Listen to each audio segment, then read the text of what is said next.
12 il-pajjiż favur żewġ astensjonijiet iżda kruċjali il-vito tal-Amerikani illi vvutaw kontra.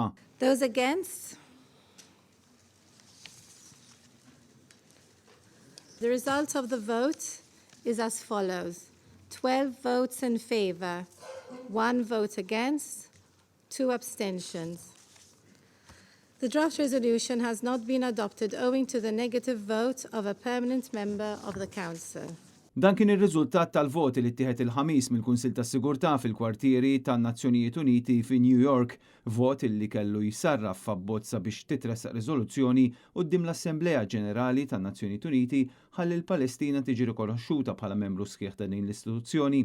Il-Kunsill tas-Sigurtà tan-Nazzjonijiet Uniti huwa magħmul minn 5 membri permanenti li huma l-Istati Uniti, ċina, Franza, Russja u r-Renju Unit, flimkien ma' 10 stati li jiġu eletti kull sentejn għalkemm dawn tal-aħħar ma jgawdux il-vito. F'dan il-vot kif mistenni minn ħafna kienet l-Amerika li eżerċitat il-vito, konferma ċara tal-alleanza li dan il-pajjiż għandu ma' Iżrael. Kien hemm ukoll żewġ astensjonijiet mill-Iżvizzera u r-Renju Unit.